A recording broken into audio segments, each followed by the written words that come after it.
FIFA world cup के पहले semifinal की लाइनअप तय हो चुकी है। फ्रांस और स्पेन के बीच पहला सेमीफाइनल मुकाबला खेला जाएगा, लेकिन अब बात खड़ी है दूसरे सेमीफाइनल की, जिसके पहले दो टीमों को अग्नि परीक्षा से गुजरना है। पहली टीम है नॉर्वे और दूसरी टीम है इंग्लैंड। ये मुकाबला क्वार्टर फाइनल का सबसे मुश्किल मुकाबला माना जा रहा है, जिसमें जीतने वाली टीम की खिताबी जीत की संभावनाएं भी बहुत प्रबल होंगी, क्योंकि उसका मुकाबला अर्जेंटीना के साथ है। अर्जेंटीना लगातार दूसरी बार फाइनल में पहुंचने का सपना देख रही है।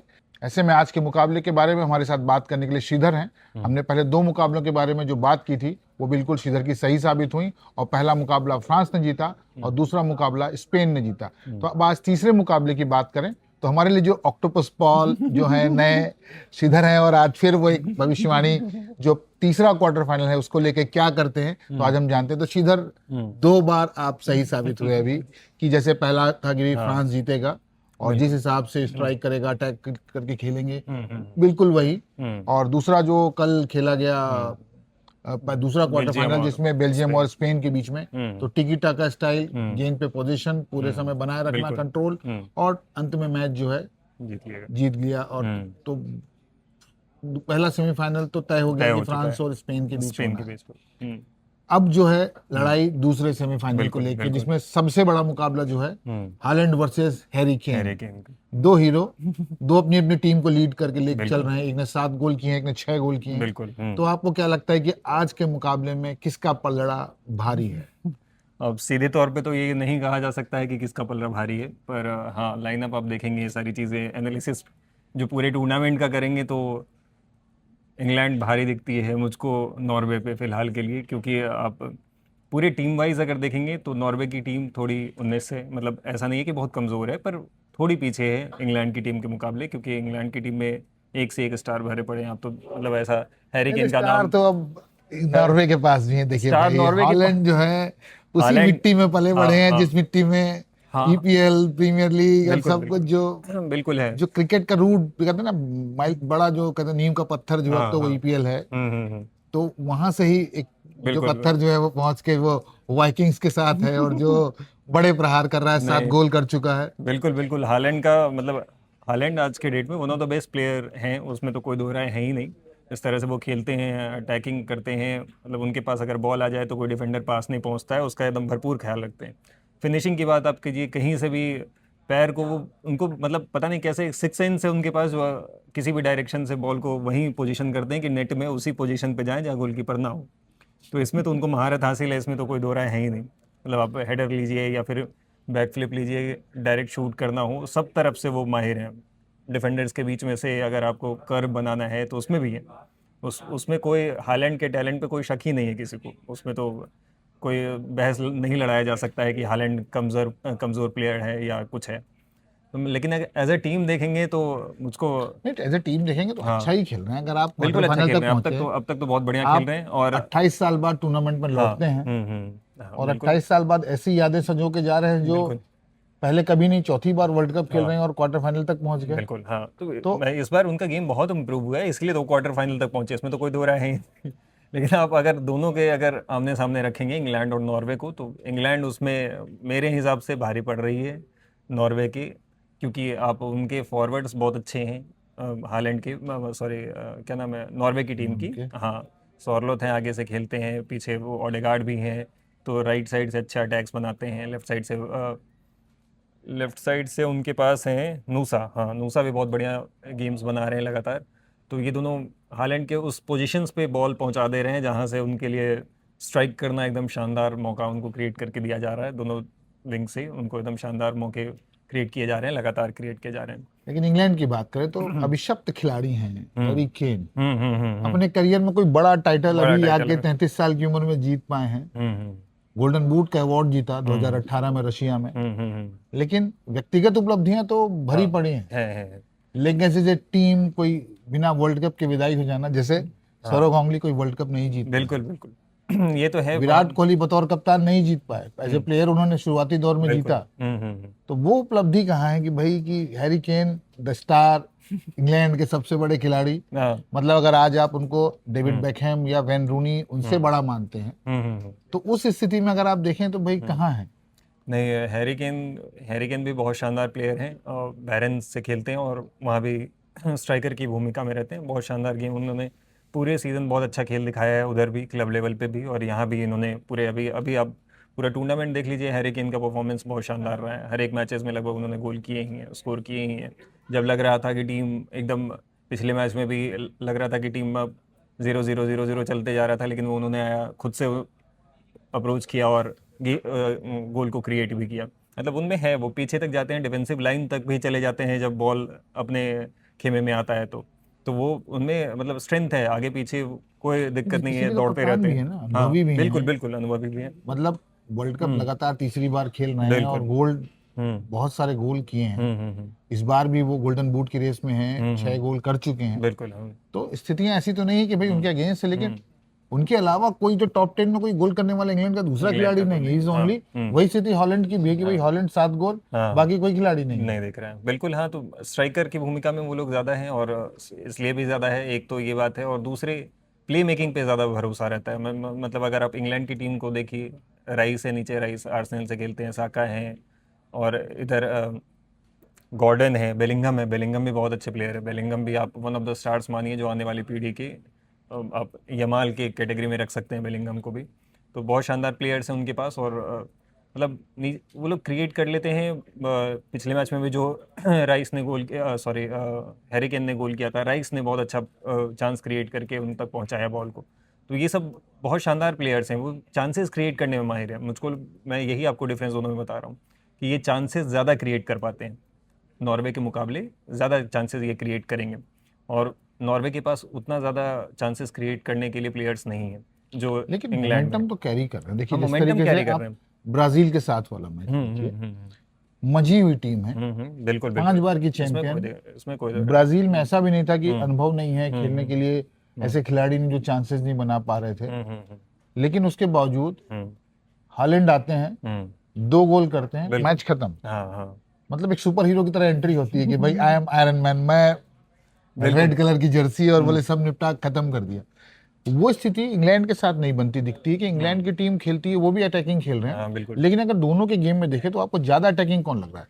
नॉर्वे ज्यादा अटैकिंग खेल रही है कि इंग्लैंड ज्यादा अटैकिंग खेल रही है? और दोनों गेम खेल रही है अटैकिंग एट, मतलब एट ए सिचुएशंस। मैंने देखा कि ऐसा नहीं है कि पूरे मैच बहुत ज़्यादा अटैकिंग दोनों टीमों ने खेला है, कुछ डिफेंसिव भी खेला है।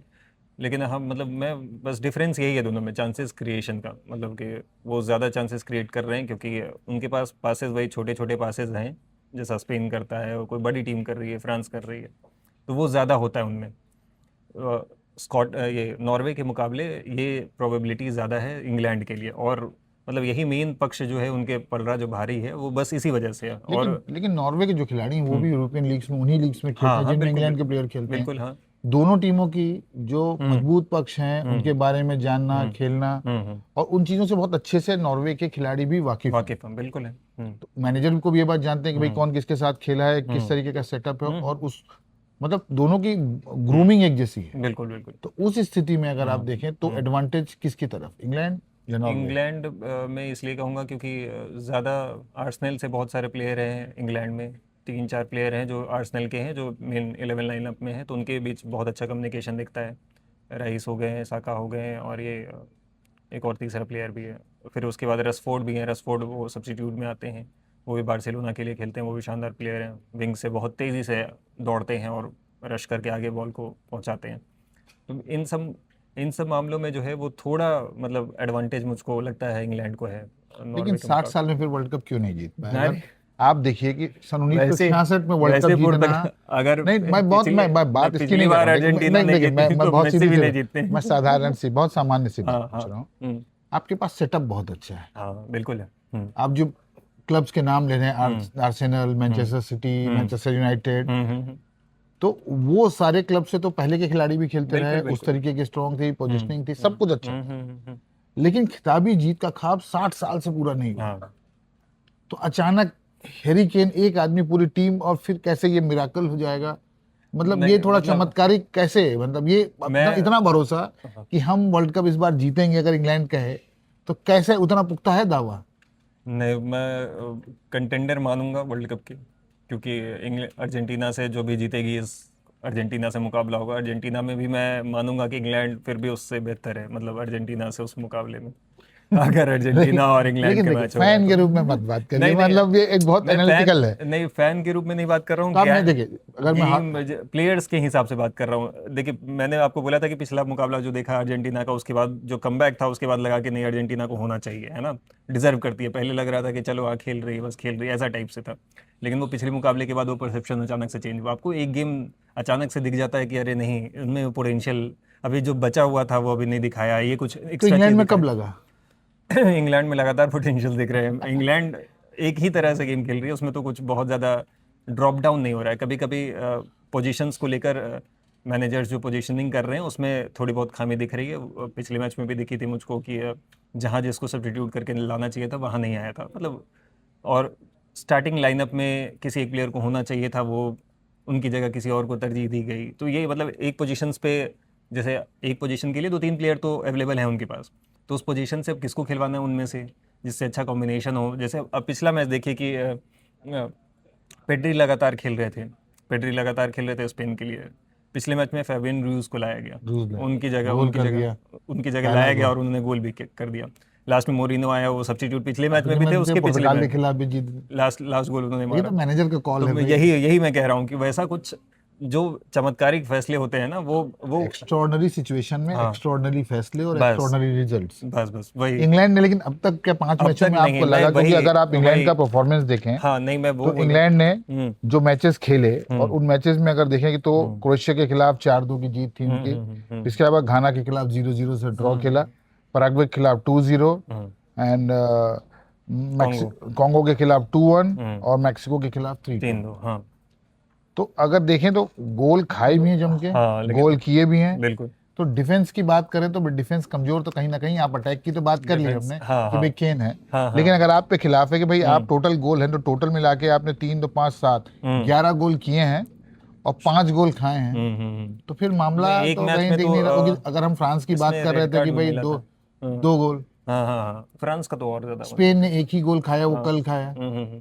तो जब आप बात कर रहे हैं कि भाई अटैक की, तो हमने बात कर ली कि भाई नहीं उनके तो पास है, लेकिन यहाँ आप गोल खा भी तो रहे हैं। हाँ, ये अब गोल खाने की बात सही। क्रोएशिया का मैच मैं सबसे अच्छा एग्जांपल लूंगा, वो 4-2 का मैच है ना, वो बढ़िया टीम है क्रोएशिया भी, यूरोपियन टीम है। और उसी उसी लिहाज से आज का भी मैच होगा, जो वो आप रिजल्ट देख रहे हो क्रोएशिया का, ऐसा ही कुछ इसमें भी आप मतलब 3-2 हो या 2-1 हो, ऐसा ही वाला रिजल्ट होगा। हाँ लेकिन क्योंकि देखिए बात वही ना चंद्रन, हम्म जैसे हमने कल भी कहा था कि जिस टीम का हम्म गोलकीपर शानदार, कि भाई गोल नहीं बिल्कुल, दागने हाँ देना है। दूसरी बात डिफेंस जो है वो डिफेंस इतना में है कि भाई सीधे घुसे कोई तो 6 खिलाड़ी खड़े दिखेंगे भाई, हाँ कहीं से कोई परिंदा भी पर ना मार सके। हाँ हाँ और उसके बाद स्ट्राइक जब हाँ, करने की बात आती है, जब आप नहीं चांसेस क्रिएट करिए करिए, हाँ तो वो तो चांसेस क्रिएट हो रहे हैं, हम्म, विरोध के विरोधी दल के आप खेमे को भेदते हुए देते चले जा रहे हैं। लेकिन खुद के बचाने के लिए भाई कि दूसरी टीम भी तो अटैकिंग खेल रही है बिल्कुल ना। बिल्कुल। हालैंड को रोकने का क्या प्लान हो सकता है? हालैंड का रोकने दो, कम से कम मार्क करके रखेंगे उनको, हमेशा मार्किंग की जरूरत है। वो जरा सा भी मार्किंग से हटेंगे वो गोल का स्कोर कर देंगे, लेकिन उनके पास हेडर बॉल। कैसे रोकेंगे उनके? हेडर तो हेडर 6 फुट रोकने 5 इंच लंबा खिलाड़ी अगर 2 हेडर फीट तो उछल जाए और हेडर कन्वर्ट कर दे तो फिर हेडर क्या तो करेंगे? हेडर के लिए तो नहीं है इनके पास कोई ऑप्शन, और अगर वही वहाँ स्ट्रांग पॉइंट है। वही स्ट्रॉन्ग पॉइंट है और वही रहा भी हमेशा से। अब उसका अगर आप उस एरिया में बॉल ना जाए इसकी कोशिश करने होगी, कि विंग में अगर कोई लेके जा रहा है तो उसको वहीं रोक दिया जाए ताकि वो क्रॉस ना दे पाए। ये सबसे बड़ा प्लानिंग होगी उनकी, कि हाँ विंग में ही बॉल को रोक दिया जाए, उन तक पहुंचने ही ना दिया जाए। तो एक मार्किंग उनको अगर करके रखेंगे, 2 प्लेयर मुझको लगता है कम से कम उनको मार्क करके रखेंगे, तभी जो हालैंड को रोका जा सकता है। तो अब हालैंड और केन हम्म की बात छोड़ें, इनके हम्म अलावा आपको लगता है कि और कौन से खिलाड़ी हैं जिन पे फोकस इस मुकाबले पर आएगा हम्म और जो हम्म मैच का नतीजा बदलने की काबिलियत रखते हैं, अगर ये दोनों खिलाड़ी अपने रंग में नहीं दिखाई दिए इंग्लैंड तो के फिर लिए मैच किसके पलड़े में जाएगा, किसके तरफ जाएगा, हम्म क्यों जाएगा और नहीं, कौन से आप खिलाड़ी? अगर हालैंड को हटा दीजिए तो निश्चित तौर पे एकदम इंग्लैंड एक तरफा मामला हो जाएगा। अगर हालैंड को अगर आप हटा देंगे तो। और अगर उसमें अगर इंग्लैंड केन की हट जाए तो फिर बात तो वैसी है ना नहीं, कि केन हम तो बकवल की बात, सब्स्टिट्यूट ये आ दो जाएगा। खिलाड़ी अगर ना हो, हाँ, उसके अलावा अगर हम पूरी लाइनअप अगर देखें तो हम देखेंगे भाई ऐसे कौन से खिलाड़ी हैं दो जो मेन जो मार्क, मैच का रुख बदल सकते हाँ हैं। ऐसे आप बताएं तो अगर मेरे हाँ लिए नॉर्वे के लिए कौन होगा, हाँ, और वही चीज जो है इंग्लैंड के लिए, इंग्लैंड के इंग्लैंड लिए। इंग्लैंड से ही शुरू करते हैं। बेलिंगम बहुत शानदार प्लेयर है, मुझको लगता है बेलिंगम का एक बढ़िया छाप छोड़ेंगे इस मैच में। राइस हैं पीछे से जो लगातार आपको पासेस क्रिएट करते हैं। विंग में साका हो गए, इधर से गॉर्डन हो गए, दोनों हैं। सब्स्टिट्यूट होकर रसफोर्ड भी आते हैं, तो वो भी, ये सारे प्लेयर्स मिड से लेकर फॉरवर्ड तक, ये सारे प्लेयर्स बढ़िया परफॉर्म करेंगे। शानदार देखने में आपको ये पूरा मैच लगेगा। एक तालमेल की कमी रही है, इसी वजह से इंग्लैंड अभी जो आप बातचीत कर रहे हैं कि हाँ इंग्लैंड उस लहजे मतलब उस लिहाज से नहीं दिखी है उभर के जो अब एक चैंपियन टीम दिखनी चाहिए, जैसे फ्रांस या स्पेन दिख रही है। अगर आप इतने बड़े टूर्नामेंट में पूरी तरह से नहीं आ पा रहे हो तो उसके पीछे क्या कमज़ोरी है, वो यही है, तालमेल की कमी मुझको लगातार देखने को मिल रहा है। मतलब हर एक मैचेस में पासेस क्रिएट हो रहे हैं, कोई पास कर दे रहा है फिर वो छूट जा रहा क्योंकि है। यही कमजोर कड़ी साबित होने वाली इंग्लैंड अगर की ही है। हाँ अगर हारती है अगर टीम तो यही कमज़ोर कड़ी रहेगी, वो तालमेल मैनेजर अभी तक नहीं बैठा पाए हैं। और शायद मतलब अगर नहीं, वही एक रीज़न होगा क्योंकि प्लेयर्स में कोई पोटेंशियल ऐसा नहीं है कि आप किसी को भी कम मानोगे वहाँ। लेकिन जब नॉर्वे की बात करें अगर हाँ। हम, तो नॉर्वे की टीम एक मैच बगैर हालैंड के खेली थी, वो मैच जब वो क्वालिफाई कर गए थे। उसके अलावा तो उन्होंने जो मैच खेले उस मैच में भी उनको 1-4 से हार मिली थी फ्रांस के खिलाफ का। तो इतनी बड़ी टीम के खिलाफ खेले तो उन्होंने बगैर उसके खेले और उन्हें अपने जो बेंच स्ट्रेंथ को आजमाने की कोशिश की थी। एक ही गोल कर पाए थे। उसके अलावा जिन मैचेस में खेले तो 4-1 से इराक को हराया था, इसके बाद सेनेगल के खिलाफ 3-2 से जीत, फ्रांस के खिलाफ हारे तो वो उन्होंने 10 सब्स्टिट्यूशन कर दिए थे, शुरू में ही 9 सब्स्टिट्यूशन के साथ उतरे थे। और उसके बाद जब अगला जो है आइवरी कोस्ट के खिलाफ 2-1 और फिर ब्राजील को 2-1, तो जब खेले हैं हालैंड तो इम्पैक्ट दिखा है, बिल्कुल दिखेगा। और जब नहीं खेले तो बिल्कुल अपोजिट। एक आपके पास वो हो जाता है कि एक आपको पता होता है कि उस प्लेयर तक पहुंच जाएगा, वो कैसे भी मार देगा। मतलब ये जो कॉन्फिडेंस हालैंड के रहते हुए होता है ना कि इस प्लेयर तक बस पहुंचा देना है बस हमको। एक तो ही भरोसा, एक तो ही सहारा वाली हाँ, बात, उसी नाव पे तो चल रहे हैं। वाइकिंग्स की नाव का खेवनहार एक है, दर्शक तो सपोर्ट कर रहे हैं लेकिन खेवनहार एक ही दिख रहा है, हालैंड। हालैंड है, सॉर्लोथ है और ये हैं जो बढ़िया खेलते हैं। ओडेगार्ड भी हैं जो बढ़िया प्लेयर हैं, उधर से नूसा भी मैंने आपको बताया, बर्ग भी हैं। तो फ्रंट में बढ़िया उनका वो है, पासेस पहुंचाते हैं, चांसेस क्रिएट करते हैं। लेकिन हाँ कन्वर्ट करने की बात आती है तो वो हालैंड ही दिखते हैं बस। ये हालैंड रहते हैं तो भरोसा है कि हाँ भाई इन तक पहुंचा दी जाए, हेड मार देंगे, फुट मार देंगे, कैसे ही पहुंचा ही देंगे भाई, गोल के पार होना है। देखिए बड़ा रोमांचक मुकाबला होने वाला है, बिल्कुल, क्योंकि निश्चित देखिए अगर चौथी बार कोई टीम वर्ल्ड कप में खेल रही हो तो वो इतिहास रचने के हिसाब से ही आई है। अब तक जो किया है वो भी इतिहास के पन्नों में दर्ज हुआ है, बिल्कुल। और उनके पास अब खोने को कुछ नहीं है, क्योंकि वाइकिंग्स ने और वो सेलिब्रेशन ने जो मोमेंटम बनाया फुटबॉल वर्ल्ड कप में, वो अविश्वसनीय है, और वही उनका भरोसा है और वही उनको आगे लेके जा रहा है। पूरी दुनिया में, भारत में भी इतना चर्चा है, पूरी दुनिया में अगर वर्ल्ड कप की चर्चा है तो वाइकिंग सेलिब्रेशन जो है उनका, उसने जो है उनको मोमेंटम में दिया, पूरी दुनिया से सपोर्ट मिल रहा है। आमतौर पर इस तरीके का सपोर्ट आप देखते थे तो ब्राजील और अर्जेंटीना की टीमों को ही मिलता, लेकिन नॉर्वे जो एक ऐसी टीम जो 28 साल बाद वर्ल्ड कप में आती है और इस तरीके का सेलिब्रेशन, परफॉर्मेंस, और लोगों ने आइडेंटिटी जो है हालैंड से जोड़ी, तो वो एक ऐसे खिलाड़ी हैं जिनको वो प्रीमियर लीग में खेलता हुआ देखते हैं। तो इसलिए ऐसा भी नहीं रहा कि भाई अननोन टीम है या उनके खिलाड़ी हो, तो वो आइडेंटिटी का भी फायदा मिला। तो वो आइडेंटिटी हालैंड कैरी करके चल रहे हैं। और दूसरी तरफ हैरी केन, जिनकी स्टारडम पहले से ही है, गोल्डन बूट अवार्ड जीत चुके हैं, तो लीजेंड में तो पहले ही शामिल हैं। तो अब यह है कि दोनों में से कौन सा खिलाड़ी आज भारी पड़ेगा, वही जो है डिसाइड करेगा कि वर्ल्ड कप में सेमीफाइनल में दूसरे में कौन सी टीम जाएगी। और हमारे ऑक्टोपस पॉल ने जो भविष्यवाणी की है वो कह रहे हैं इंग्लैंड। तो मुझे आज लगता है कि इस भविष्यवाणी के साथ थोड़ा सा मैं साथ नहीं, मुझे लगता है कि जिस लिहाज से नॉर्वे खेल रही है और वो एक्स्ट्रॉर्डनरी खेल रही है, और वो एक्स्ट्रॉर्डनरी परफॉर्मेंस जो है उनका, विशिष्ट परफॉर्मेंस जो है उनको सेमीफाइनल तक ले जाएगा, जहां उनकी भिड़ंत अर्जेंटीना के साथ होगी। तो कभी कभी इतिहास जो है पन्ने बदलते हैं और वो दिन शायद आज साबित हो। तो हम इस आशा के साथ देखते हैं। और आपको क्या लगता है कि कौन सी टीम जीतेगी? अगर नॉर्वे जीतेगी तो क्यों, और इंग्लैंड जीतेगी तो क्यों? लेकिन केन के प्रशंसक बहुत हैं तो शायद उनके फेवर में जवाब आए ऑनलाइन, लेकिन इसका जो जवाब है सही स्थिति में आज रात हमें 2:30 बजे जो भारतीय समय अनुसार मैच शुरू होगा तब देखते हैं। और इस अगले मैच के लिए जो अर्जेंटीना है उसके लिए हम अलग से एक कार्यक्रम लेके आपके सामने फिर हाजिर होंगे और उस मैच के बारे में ही बात करेंगे। तब तक के लिए हमें आज्ञा दीजिए।